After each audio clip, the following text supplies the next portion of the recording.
And pleasant Tuesday evening, everybody. Joe Quills here with you for another edition of the Philly Guy Speaks here on Twitch. Twitch.tv/Joe Quills is the place to see me live. And got a fun night here. We're going to try it again with the Broad Street South folks tonight. Had some technical issues after the show. Um, well, basically, in a nutshell, we did not get the recording to go there. So that's what happened. Uh, so I guess I should give myself one of those, like Tony gives the birthday girl, Miss Robin, almost every single day. But that's the case with me. Um, so coming up on this show here, first hour will be for Broad Street South, and then the second hour, anything you want to talk about, and we will have some fun there as well. Welcome in, Maddie. Hope you're having a good night out there. And and you see here we have a little different setup this week. I'm trying out a different program because this is a program that we might be using on Bleacher Brothers. Now, the Bleacher Brothers show is on the Tony Bruno Sports Network from 8 to 10 p.m. Monday through Thursday.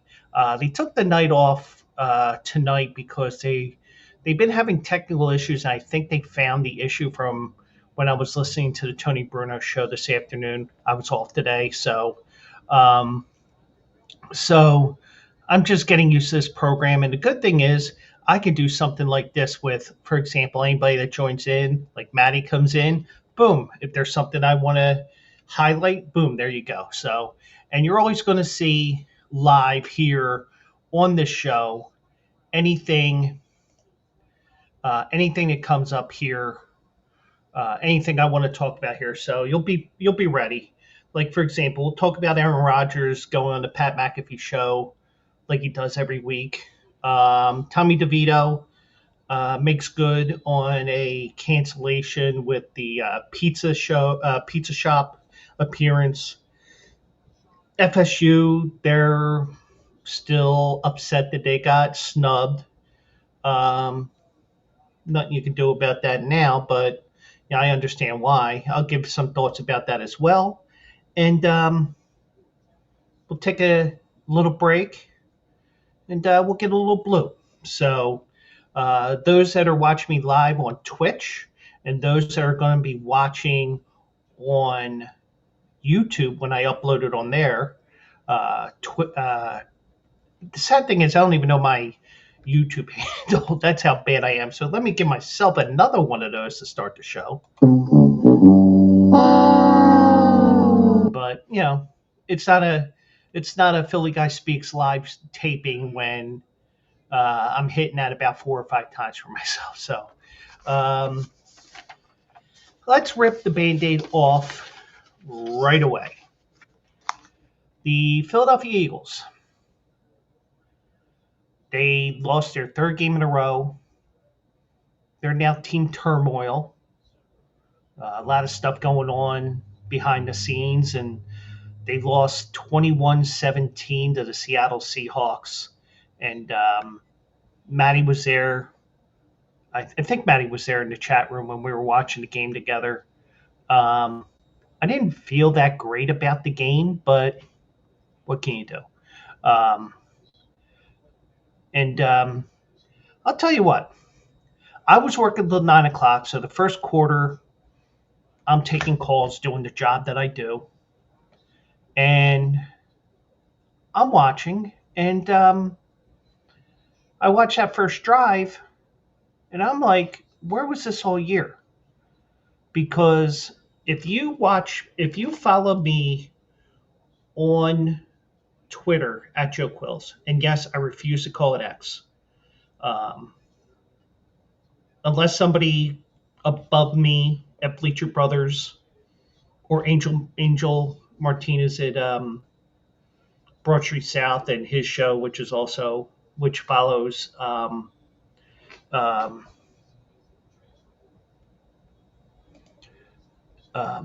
you'll have if they say that I got to refer to it as X, I'll play the part. But the way I feel right now with Elon Musk and everything else, and how he hasn't uh, lived up to what he wanted with Twitter.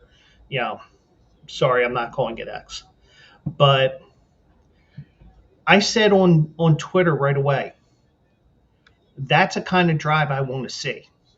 I want to see 6, 7, 8, 9, 10-minute drives wear down that defense, because you may have a drive where you don't do anything, and then you have another drive which is like 5 or 6 minutes. That added time will add up, and before you know it, you got holes as wide as the Grand Canyon in the late third quarter and the early fourth quarter. And those aren't happening right now because the offense is struggling. If it's not the offense, it's the defense. If it ain't one thing, it's another.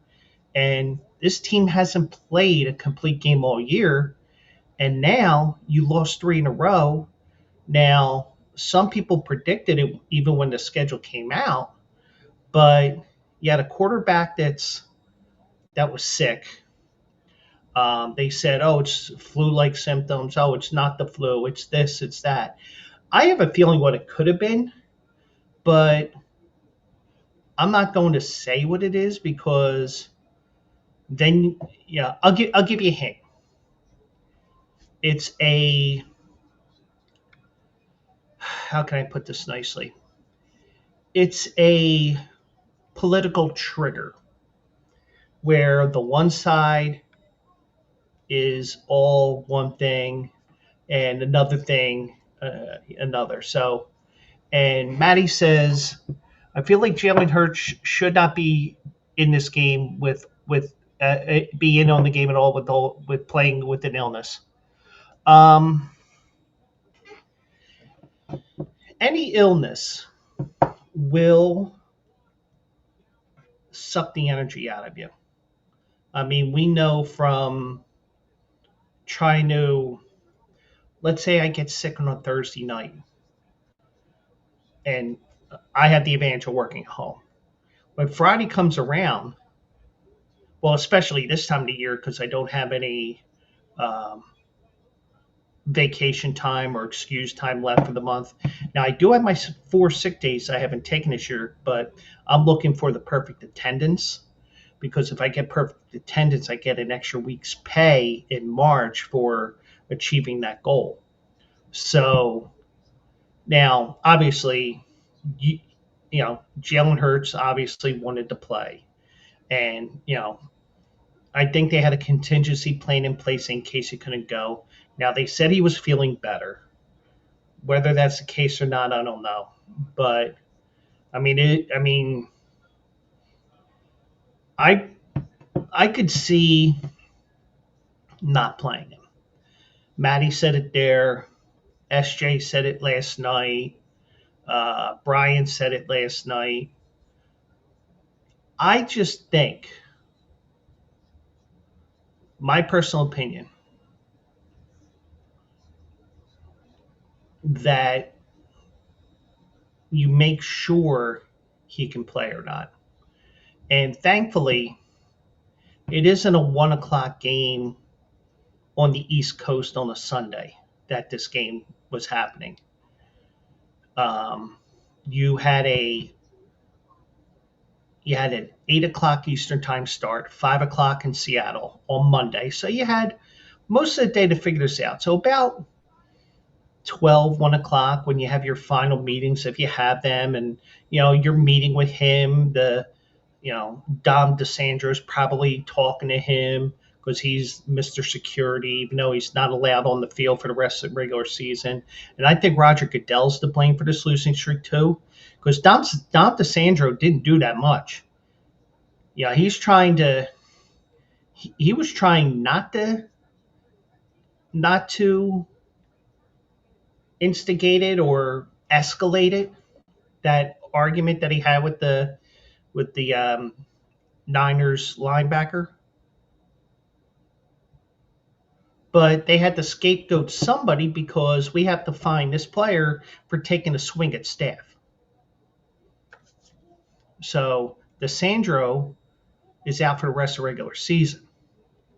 But I don't think, we can't blame DeSandro because the defense has really been horrible over the last month, and they flip flop roles with um, the defensive coordinator. They have Matt Patricia, who was buried in the NovaCare complex offices while um, Sean Desai was calling the plays. Well, they switched things up for this game. They didn't. It wasn't found out until Sunday on the pregame shows on Fox and ESPN and CBS, where Matt Patricia was going to call the plays, and Sean Desai was going to be up in the coach's booth. And if I'm wrong, so be it. I'm wrong more than I'm right. Take a look at my Quills Picks Winners articles on Bleacher Brothers. I think Matt Patricia did an okay job. Now, granted, you're playing a team that does not have the caliber of offense that San Francisco has or Dallas has when they're right. And Dallas also had the flu bug going around, or that other virus that I'm not going to mention by name because those are going to be listening to this after the fact or watching after the fact. They're going to be saying, "Oh, that's not true," or because it's not about the jab, it's not about this, it's not about that, it's about facts. And I'm also about trying to be as neutral as possible with everything. And when I was watching the game, little did I know DK Metcalf going into the fourth quarter only had one reception for, I think, 8 yards.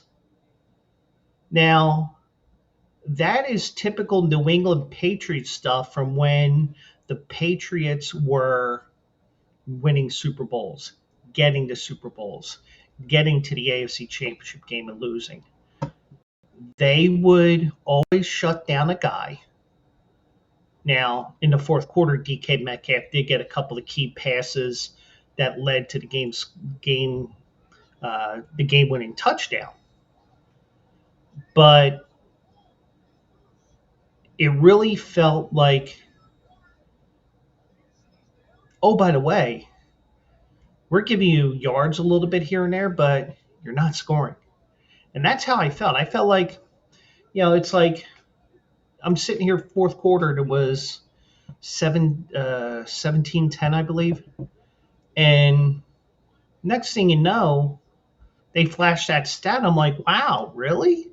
So they really did have an opportunity to win that game. And I don't know if it was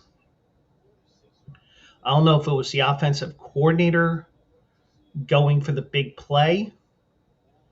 I don't know if it's Jalen Hurts panicking. Because granted, when you play in Seattle, the way that stadium is built, because it's on a smaller parcel of land, the stands are much closer together, and the sound echoes, and that's part of the reason why that it's so loud in there, because the sound vibrates the stadium, and why that one Marshawn Lynch touchdown in the playoffs, it set off earthquake alerts on the Richter scale, even though it wasn't a real earthquake. But I don't know if it was Jalen Hurts who panicked. I don't know if it was the offensive coordinator calling these plays to go deep. Now, the one call, you can kind of tell after watching a couple of different replays that, maybe, because everybody thinks the NFL's fixed now. Because a couple of people, quote unquote, and I use finger quotes there, they found a script for the NFL. Now, Could it be scripted? Maybe, but I don't think you can script, for example, a Aaron Rodgers torn Achilles tendon, which we'll talk about in a few minutes, or the kid for Baltimore blowing out his knee running the ball on Sunday Night Football. You can't script injuries, but I mean, you could just tell that maybe this isn't our night because Quez Watkins got held from the V in his jersey, the front of his jersey. There was no call, but probably because the referees were probably behind the play, and you could probably get away with it. And we had the one season where you could replay you could replay the pass interference calls, but in all actuality, the referees are basically saying when they were doing those replays, I think it was very rare that those calls got overturned because the referees are basically saying we control the game, not you. So if we're not calling it the first time, it's got to be so blatantly obvious that we got to do it. So if that rule was still in there, it probably still wouldn't have been overturned. But um, you had that play, and then you're right around midfield. You got about 12 seconds left. You have a timeout left if you need it. The whole field's in play. You can go over the middle for 15 or 20 yards. You can go with a sideline out for 10 or 15. You could swing past it, even though the bubble screens were not working at all last night because the way Seattle was defensing those plays, it was just like as soon as they see a hint of a pass to Goddard on a bubble screen, they're right at them. Um, um, but I don't know, but that and even that play with AJ Brown at the end of the game, even that looked like it was pass interference. I don't think it was as obvious as the Quez Watkins play, but I'm not complaining about it because it is what it is. The game's over, and nobody will really care about a podcaster uh, coming up with conspiracy theories. Because I even saw one on Crossing Broad today where, oh, the the guy that got the interception to end the game, essentially end the game. Oh, he didn't he didn't get both feet down. No, he got the 1 foot down. The first foot down is the foot that was in question. It was down. Now, I think you could see a little bit of pellets because that turf has pellets involved. It's the whole mechanism of the turf. It didn't seem like there was much kick up, but it did grace the turf. Game over. Drive home safely. Um, let's get the heck out of here and get home. But um, but and Maddie said it. SJ said it. Jalen Hurts shouldn't have played. I think, and I said this earlier. I said this last night. I said if the Eagles weren't in playoff contention, they weren't in contention for the division and possibly home field, then you probably would have had Marcus Mariota starting. But because this was such an important game, and we think Jalen Hurts was feeling better. But then again, Jalen Hurts is so stoic with his facial features that you wouldn't really know too much about what he's thinking, what he's feeling, or stuff like that. It's the same face whether he's thrown 5 touchdown passes or had 3 tush push touchdowns. Whatever it is, you don't know. But it is a bad loss no matter how you see it, whether it was Marcus Mariota, Tanner McKee, or Jalen Hurts under center. because of the fact that um, Dallas had gotten throttled on Sunday afternoon in Buffalo, Sunday evening actually, since it was a late afternoon start, and Eagles had the platter right in front of them. Just did not happen. They Dallas is still tied. They still hold the lead on the tiebreaker on the technicality right now because of the fact that they have played one more divisional game than the Eagles. Um, but but the Eagles do have two games with the Giants in the last 3 weeks, and Arizona coming here on New Year's Eve. So it looks like the Eagles could flip this division, but it's also looking like the Eagles could be the number one wild card. And truthfully, I don't want to pay Tampa Bay again, even though it's Baker Mayfield versus Tom Brady from 2 years ago when the Eagles had to go down there. Baker Mayfield is starting to play much better than what he did early on in the season, and that could be a tough matchup. They have Rashard White, Mike Evans. I think that's, and if I mention wrong names, it's not done on purpose. My brain's a little fried right now, but you get the idea. Eagles could win that game easily, but it wouldn't surprise me if they lost again. But it wouldn't surprise me if they lose Monday afternoon. I got to get used to it being a Monday afternoon game because of it being a Christmas game. Um, it's going to be. The Eagles should roll. The Eagles' defense should get back on track in terms of sacking the quarterback, but it's a little frustrating right now. Could the Eagles get back on track? Yeah, but they've made things so much harder over the last 3 weeks that um, you could have argued that the Eagles could have won all 3 games. You could have argued the Eagles could have lost all 3 games going into the games. But no result over the last 3 weeks would have surprised me either way. But a loss is a loss, and you move on, and you're on to the Giants on Monday. Now, before I get to Tommy DeVito, I want to get to the somewhat big news. And it seems like every week, A-Rod goes to Aaron Rodgers, that is, goes on the Pat McAfee show. There always seems to be some sort of a controversy or some sort of a news thing that he always seems to catch everybody's eye. And such is the case here on Tuesday.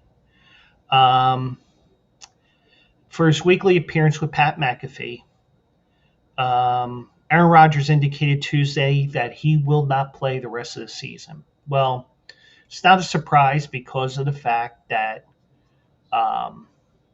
the Jets were eliminated on Sunday after getting shut out by the Miami Dolphins. But Rodgers does intend to play next year and beyond. Now, an upbeat Rodgers, maybe it was the ayahuasca or I don't know what he was on, but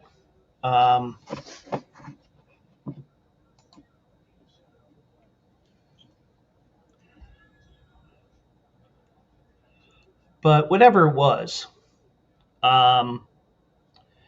he said a return action would have been an absolute no-brainer for a playoff game, but the Jets were eliminated from the postseason contention on Sunday, and that cemented his decision.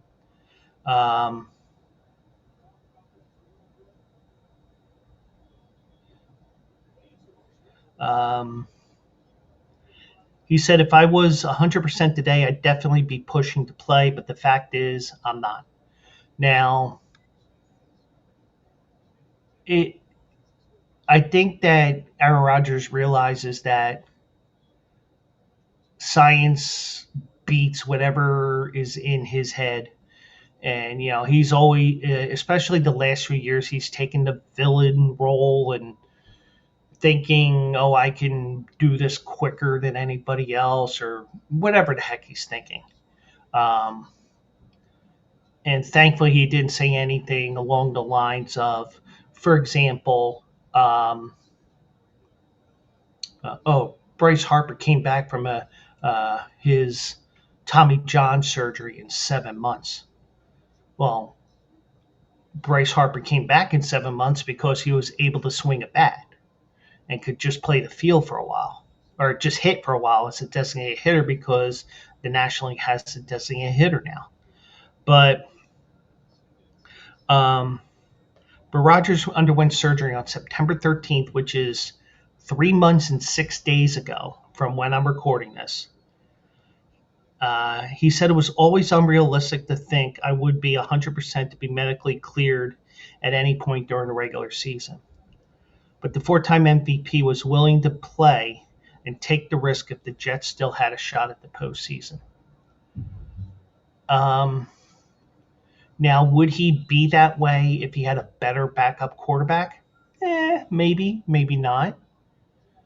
But you didn't have much in terms of a backup quarterback.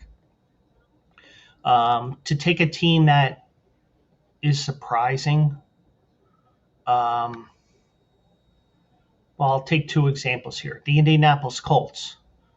Their rookie Anthony Richardson was hurt. Gardner Minshew has been saving the day for New Orleans. I mean, he's got good game, he's got bad game, but Minshew has them in a position to get a playoff berth right now. Case Keenum last week, for example, and he may be starting again this weekend. So if you're in fantasy playoffs and you have C.J. Stroud, you might want to bench him for whoever else you have. I got some interesting choices to make in my ESPN league because do I go with Dak at Miami or do I go with Jalen Hurts at home? And yes, ladies and gentlemen, I do have both quarterbacks. It's just that two people in that league decided to dump Dak Prescott. I was like, oh, I'll just use him as a backup. I had to use him as a starter for a couple of weeks. So it was like the projected points are better, and it just worked out. But,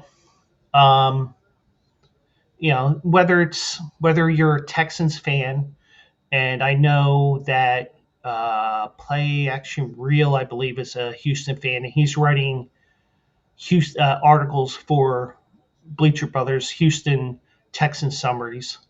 At least I think he is. And if I'm wrong, I'm sorry. But I'll tell you what.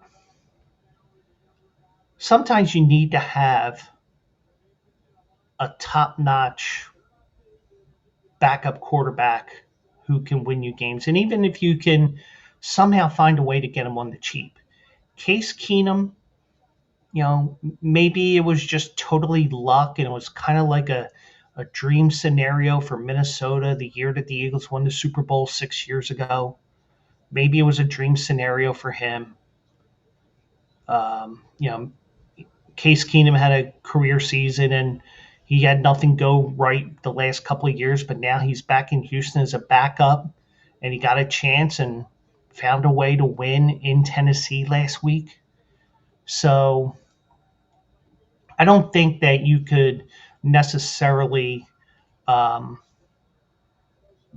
don't think he necessarily could lead you to the Super Bowl, but Case Keenum is that type of a backup that you want, whether it's Houston, Minshew with Indianapolis, Minshew with the Eagles last year, that is a pretty cheap contract.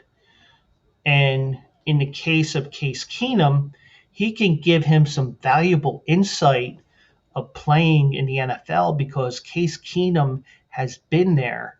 He had that season where he got to the NFC Championship game. And sometimes it is those little things is what can help a rookie quarterback like Richardson in Indianapolis, even though he got hurt.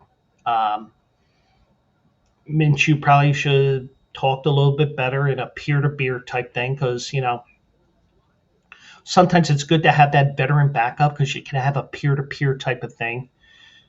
within the quarterback room, and you really see what they have in store. But if the worst thing happens, which is happening right now in Houston in the short term, and for Indianapolis with Richardson out for the year, you can still make a run at a playoff berth with the fact that you have a chance to win. And Indianapolis could even steal that division right now because Jacksonville's leaking oil all over the place right now. And Jacksonville was my Super Bowl pick out of the AFC, because I saw that the AFC is wide open, and it is wide open. Um, you know, but you never know. You could have before you know it, you could have an upset here, and who knows, maybe Indianapolis. But I'm just spitballing here with many different things here, but you get the idea. But uh, but but the 21-day practice window that Rodgers is in right now, that window closes on Wednesday. Now, if the Jets don't activate him, and from the way that he's talking, he's basically telling the Jets, "Don't do it. The season's over anyway. Why should I risk anything?" Um, what will happen is Rodgers will end up being on injury reserve for the final 3 weeks of the season. Um, Now, the only reason to activate Rodgers would be to allow him to continue practicing, but that seems unlikely because he'd take up a spot on the 53-man roster. And if you're on that year-long IR, somebody can take your place on the roster, so to speak, on that 53-man roster. So, but um, maybe we got fooled by what he was saying that, I can make it back in 4 months, or whatever.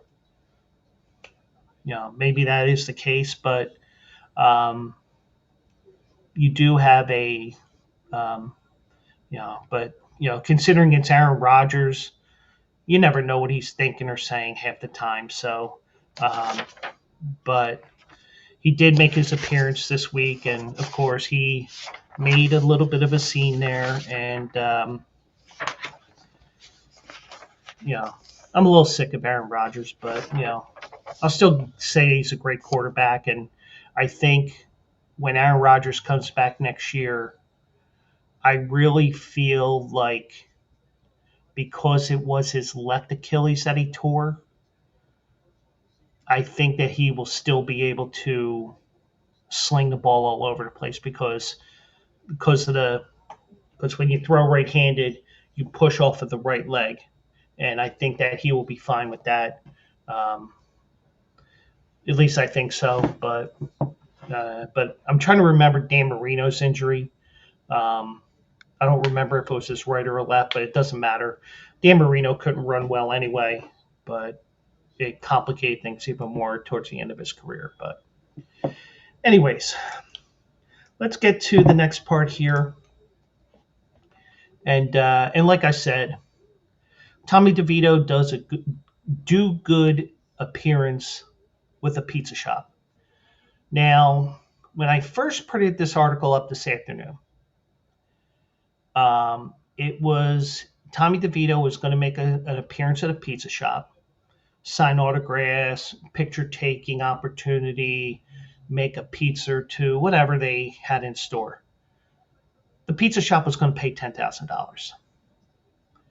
After the Giants beat Green Bay, his agent, the guy that looks like one of the Sopranos or wherever it is, he said, "Oh no, we won 3 in a row. This guy's the real deal. I want you to pay 20." And guy said, "Hell no." But I don't know if Tommy DeVito saw the story on ESPN's website. I don't know if his mom was telling him what was on the news about him. I don't know. I don't know much about Tommy DeVito other than I joke around and call him Danny DeVito's grandson or son or whatever. Or I even call him Danny DeVito. Um, but I guess Tommy DeVito does get it. He made he made good on an apparent agreement with a New Jersey-based pizzeria to make an appearance on Tuesday after the restaurant said it had to cancel the event because the New York Giants quarterback doubled his appearance fee. Well, from what it looks like, it was the agent who did it, not him, because the agent does all that work. Caniglia's Old Fashioned Pizzeria in Morristown, New Jersey, announced on social media on Sunday that it would no longer be hosting DeVito if the restaurant received word from his agent that his appearance fee would be doubling from $10,000 to $20,000. And the way that this pizza shop looks like to me, it's your mom and pop type of pizza shop. So I'm thinking along the lines of the pizza shop that I have around the corner from me that I go to every once in a while. Like I'll put the order in online and pick it up because it's so close to me. Now, according to an Instagram post, DeVito's agent Sean Stellato raised the appearance fee after DeVito led the Giants to a comeback victory over the Pirates over the Packers. The Pirates? Where did I get that from? That's 3 tonight for me. After a comeback victory over the Packers on Monday Night Football.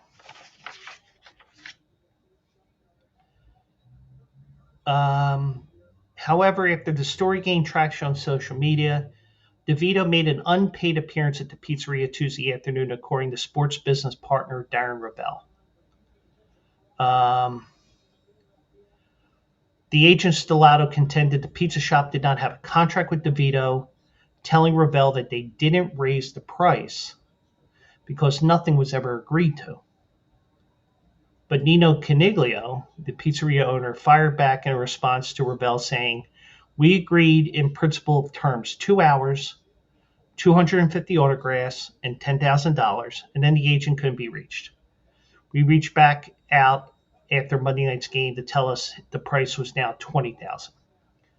Now, I think Nino Caniglio will probably learn that if you're going to have an appearance, you're going to deal with agents, and you're going to do this or that, get it in writing. Because it seems to me that it was just a verbal agreement. And that is not a good thing to me, because guess what? I could turn this into, you said you're going to pay him $30,000. Oh, no, I didn't. I said 10. You could you could twist things around like you wouldn't believe if it's a verbal agreement, because, verbal agreements are like the backside of this piece of paper here. Nothing's on there. If there's no written agreement, it's hard to enforce. And with how litigious we are in sports these days, you could go and say, I never had an agreement with them, and the judge is probably going to say, well, where is it? Where's the contract? Oh, we don't have a written contract. Case dismissed. But all's well that ends well in this situation here.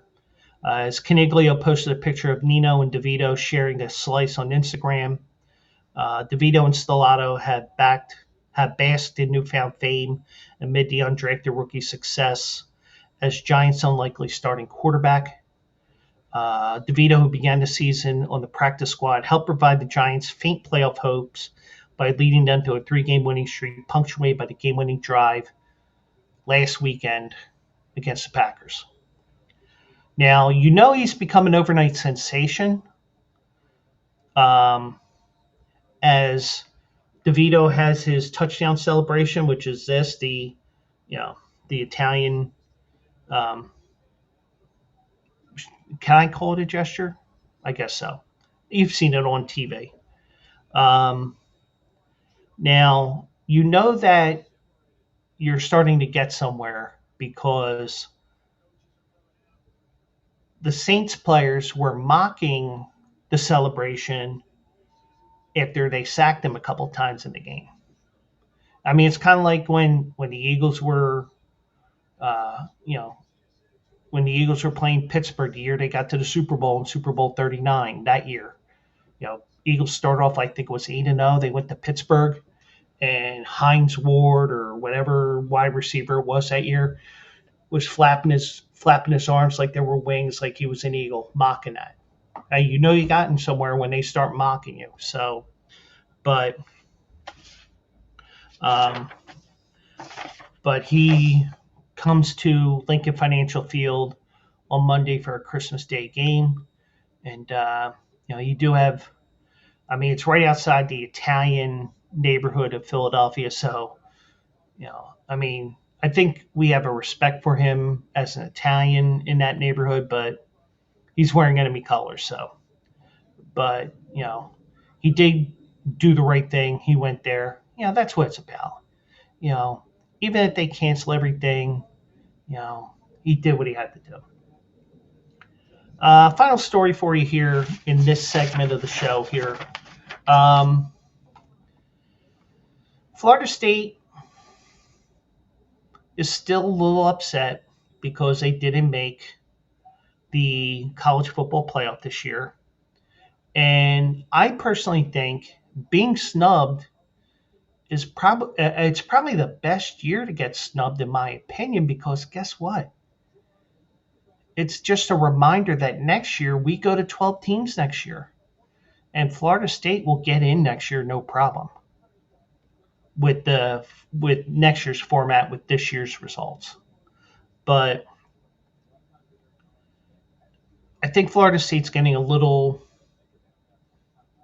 too ahead of themselves. And there's reasons for this beyond just me thinking it's a pity party, temper tantrum, this, that, and the other thing. Florida State has renewed in-depth discussions about its long-term future in the ACC in recent weeks, with talks reignited following the Seminoles' admission for the college football playoff this week. And I'm going to tell you one thing here. They got hit with a perfect storm. They had to play a game with a third-string quarterback.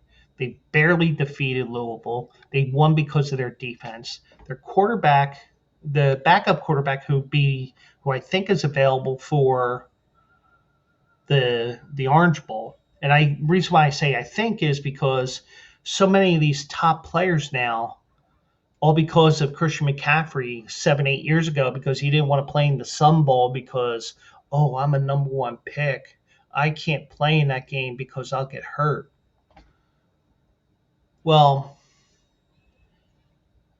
it's just that you had a perfect storm here.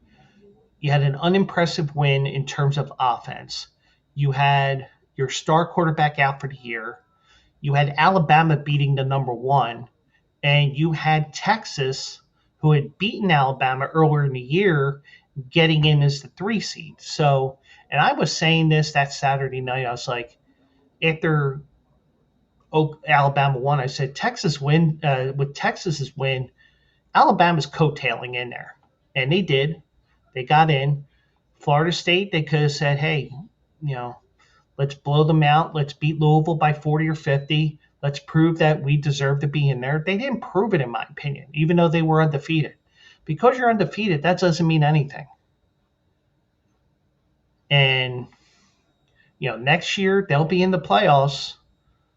They'll probably be the fourth wild card, the fourth automatic bid, because it's 5 conferences, I think, that'll get automatic bids. But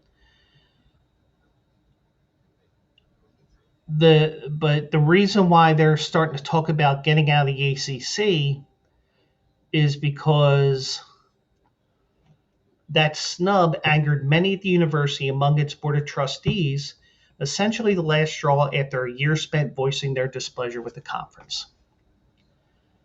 Now, they've been complaining about the money-raising revenues and stuff like that. And it's just something that, it's just the way that the ACC did their television agreement years ago. And, they made the mistake of having a 15, 20-year deal, and as a result, you're stuck in there till 2036. Um,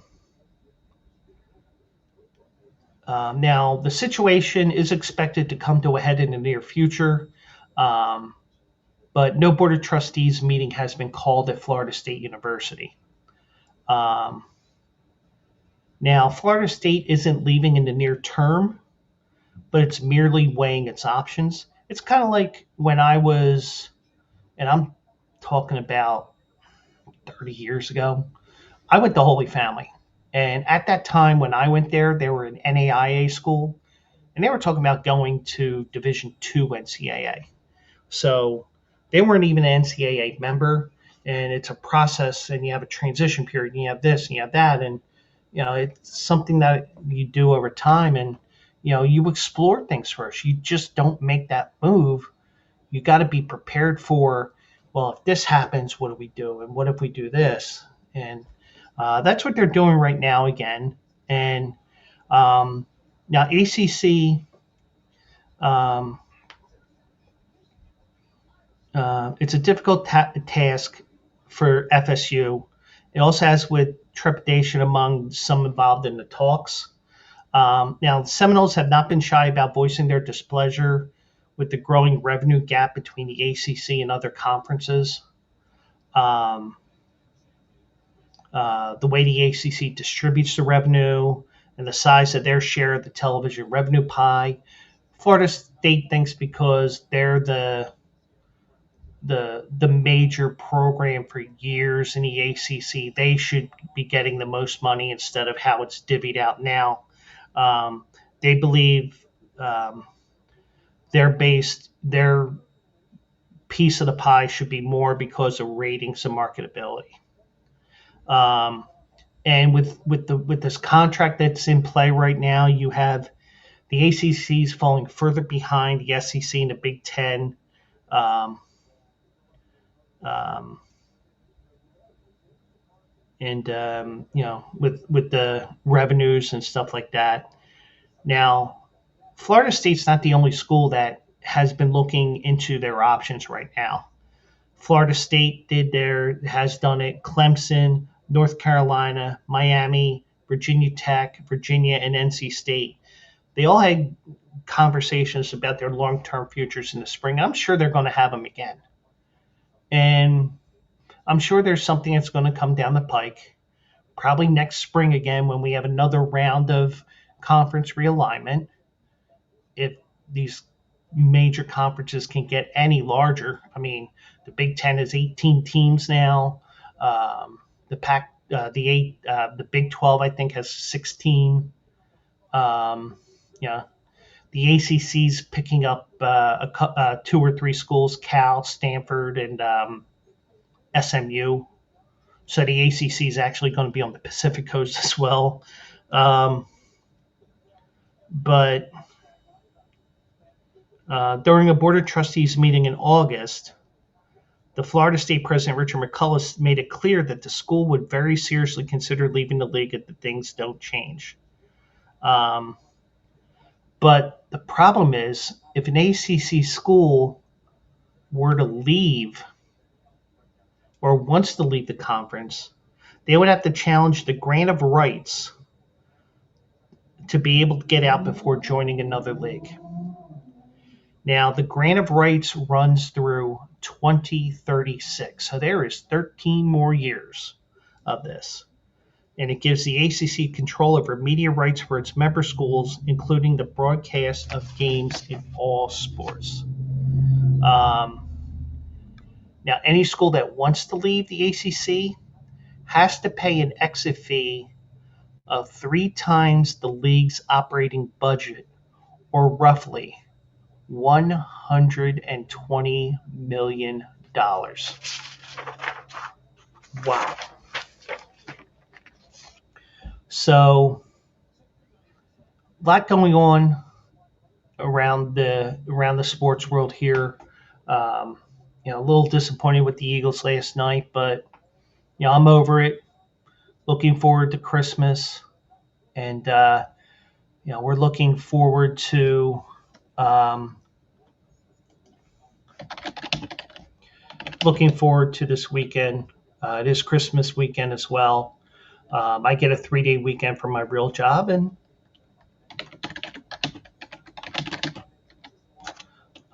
going to relax and get some stuff done. I do have a big feature on Bleacher Brothers coming up over the next couple of days. Also, check bleacherbrothers.com for all your sports needs. I do want to thank AJ Johnson for not posting my article today.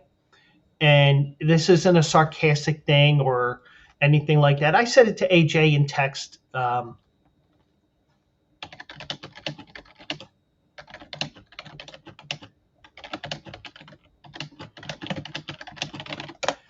So I told him, the horse didn't win anyway, so the readers won't know that I won. And I know that we're getting hits on Bleacher Brothers with my articles as well. Um, so, so that's going to wrap up hour one here, and it's going to wrap up the Broad Street South portion of the show. And anybody who's listening through the Broad Street South website, come on over to twitch.tv/Joe Quills. I do it live, and I might as well Bill O'Reilly, uh, get Bill O'Reilly going here. Do it live. Do it live every Tuesday and Thursday at 10 p.m. Eastern. The reason why for the 10 p.m. start is I keep my availability opening in case I'm on the Bleacher Brothers show, which is on the Tony Bruno Sports Network. Check out the Bleacher Brothers show every Monday through Thursday. That is from 8 to 10 p.m. Eastern. And we'll do it live here. And I'll upload it on Twitch. I'll upload the show onto YouTube. I'll end up uploading it through Spreaker, so you get an audio version of it. I'll give Angel a copy. He'll post it on Broad Street South, and we will go from there. So those that are listening on Broad Street South, welcome aboard. Glad to be picked up and being part of the Broad Street South family, and hopefully you'll enjoy this podcast as I start evolving this even more, because I do already have one interview pre-committed.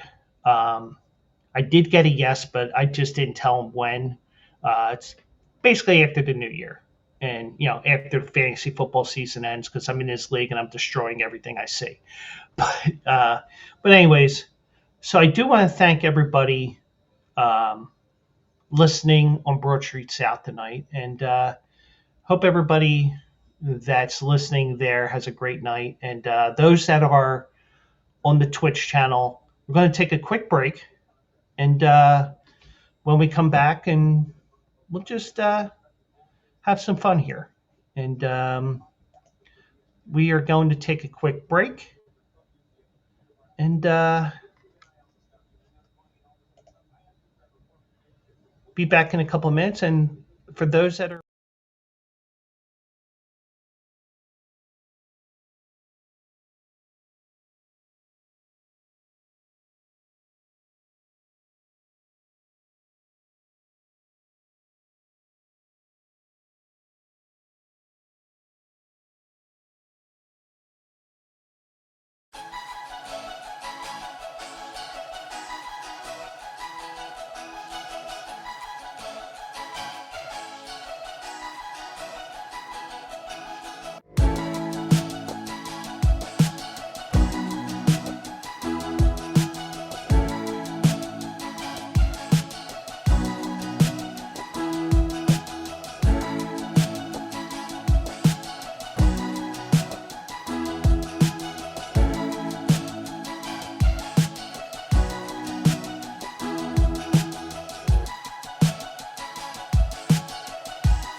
to the Philly Guy Speaks podcast. Joe Quills here with you.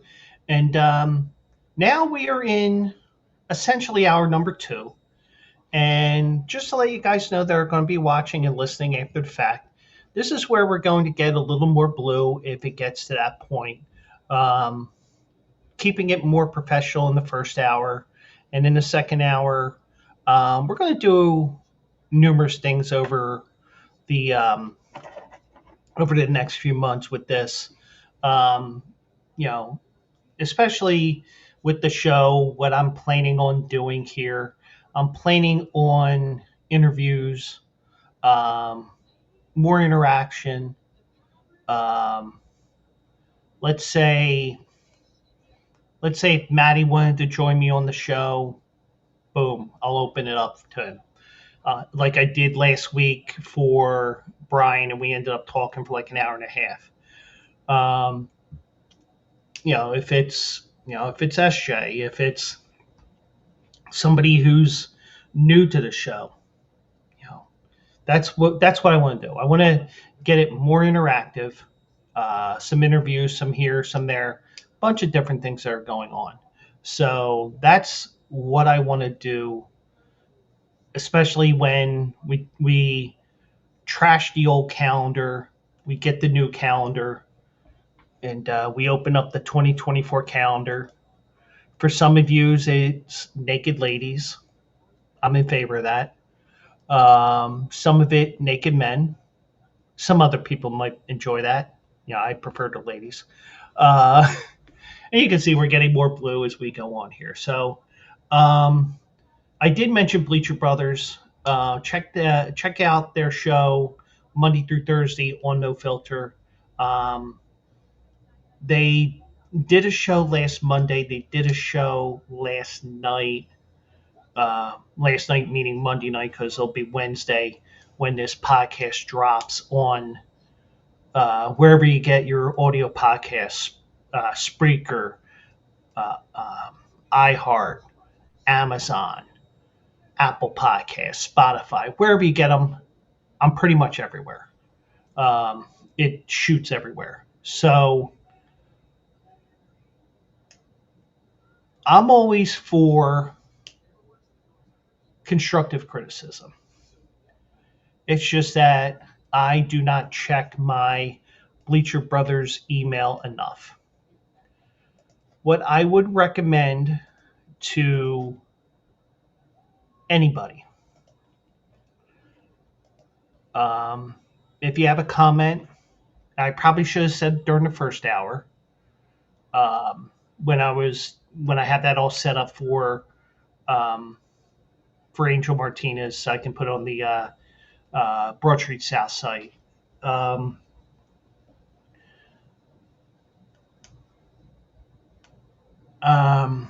totally lost my train of thought there. Oh, constructive criticism. Hit me up at Joe Quills on Twitter. Follow me on Twitter, on Instagram, on Threads at Joe Quills. You can hit me up, joe@bleacherbrothers.com, if you're listening on the podcast or anything like that. Feel free. I'm always for constructive criticism. Sometimes you need to hear something. Sometimes you need to see a message that, this is what you need to do better. Something like that. I'm okay with that. And, I think as you grow older, you do grow wiser. Not everybody does. I know I still have my moments where I'm not as wise as I should be on certain things, but I'll tell you what. I've been doing this almost 4 years now, and I mentioned AJ Johnson before. I've talked to SJ about things. I talked to Brian. I talked to Maddie. I'm always for a little tip here or there. And like, for example, I'm using a different platform tonight because I want to test it out. I want to see how it works. I want to do this. I want to do that. So at least these first couple of weeks that I'm back on Twitch, I can play around with things a little bit because guess what? This is all in fun. Now, would I like to become affiliate? Yeah, sure. I would like a little extra money in my pocket. So if you can give me a follow on Twitch at twitch.tv/Joe Quills, please do.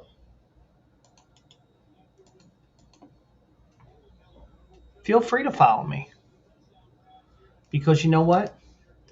If I get 50 people, then we can make things even more fun. You can you can donate, you can cheer, which is basically a donation in a way. There's all different things that you can do with that. I can do different things for you guys as well.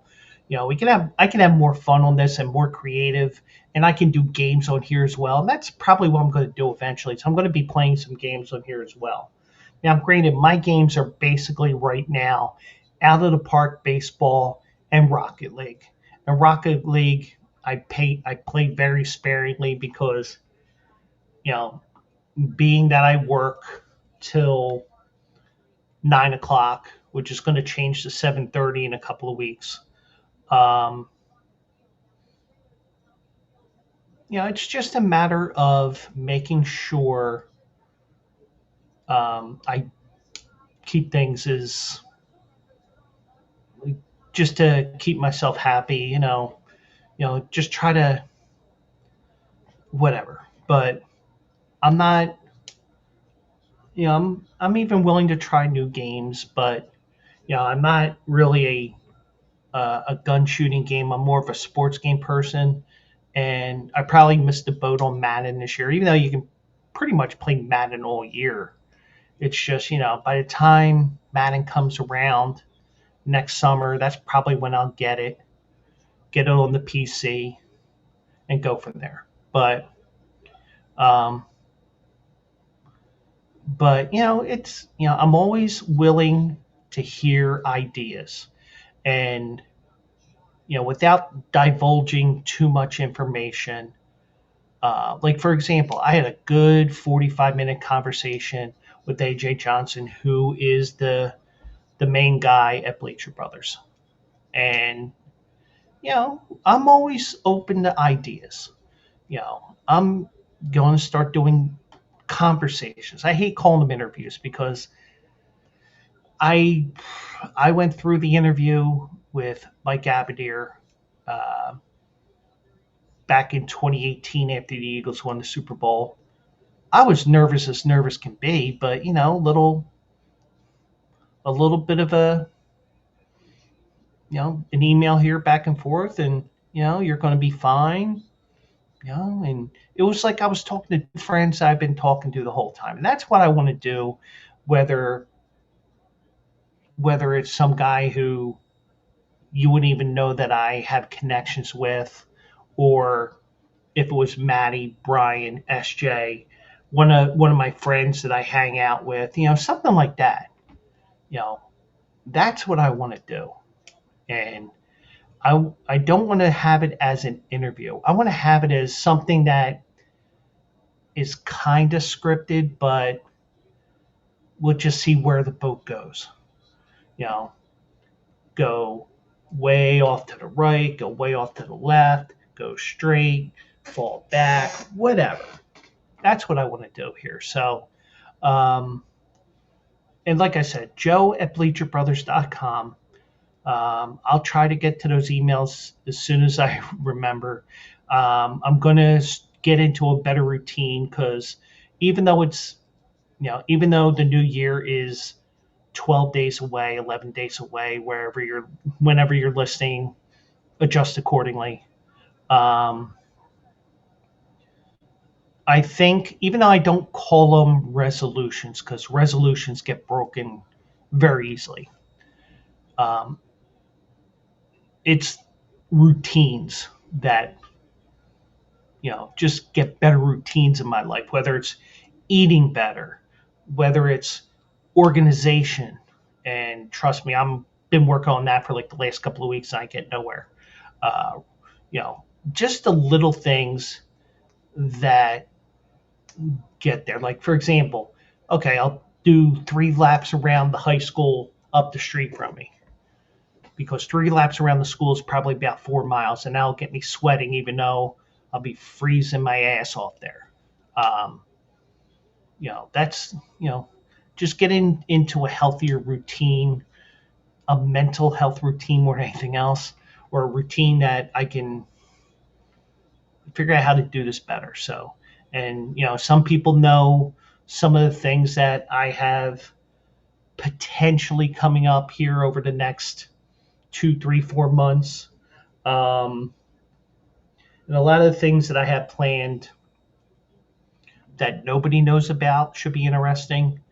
Um, but also check out my articles on Bleacher Brothers, specifically Quills Picks Winners.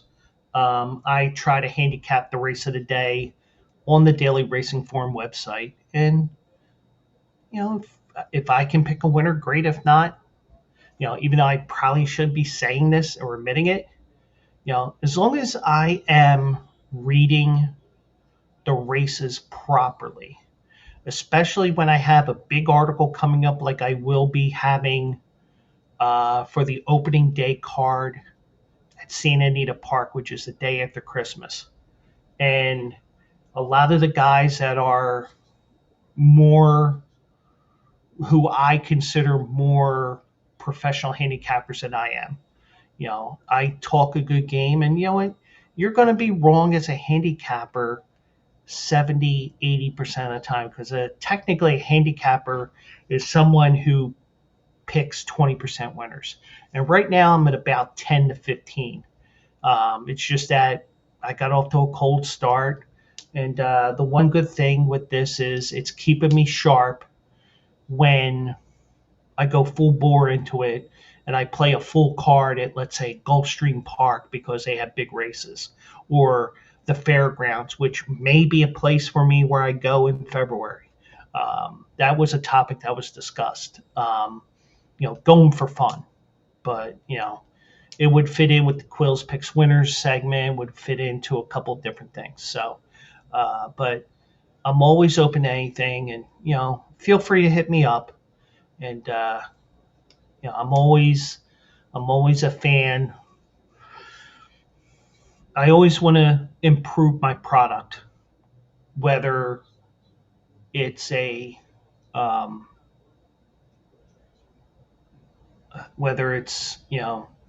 podcast, the video. I already have planned that when January comes around and I have a little more money in my pocket, I am planning on getting a sign that I'm going to have made that's going to be put where my bobbleheads are over my left shoulder. I had to remember what shoulder because of the fact that the video and everything. But yeah, that's what I want to do. Give you some expectations as well. And I know I'm just rambling here a little bit here. So, but we're here. I'll be here every Tuesday and Thursday at 10 p.m. And there may be an occasional stream that comes up where I just feel like, let's shoot the shit. And I'll do that as well. Maybe it's like a Saturday afternoon, maybe even we talk horse racing on Twitch. And, I can't show the live race on here. I could show you the program, and, I could put on here on the banner if I'm using the EVMUX. I think that's how it's pronounced. I could put on here, gambling, probably 1-800-GAMBLER and all that stuff. But, kind of have fun with it and remind you that, some of the tips that I always have is bet within your means. If you don't have the money, don't go looking for money, or don't hit that ATM, for example, or don't hit the ATM, especially at a casino, anything like that. That's what I would tell you guys. So, um, but I'm excited for what's going to be coming up over the next few months. Um, if you're listening to the podcast, hit me up at twitch.tv/Joe Quills. I'll remember to put it in the notes and we'll go from there. So I am going to cut it short tonight because, got some work to do on the podcast and everything like that. So, Maddie, thank you for joining me tonight. And thank you to everybody who's listening to the first hour on Broad Street South, listen to the whole thing on my podcast. And we're going to make this even more fun and more attractive as we go on. So thank you so much for joining me tonight. And I'm here every Tuesday and Thursday at 10 p.m. Eastern. And let's have some fun here. So thank you so much for joining me. And we'll catch you Thursday night at 10 p.m. right here on Twitch. And this is the Philly Guy Speaks podcast, part of the Bleacher Brothers Sports Network. Good night, everybody.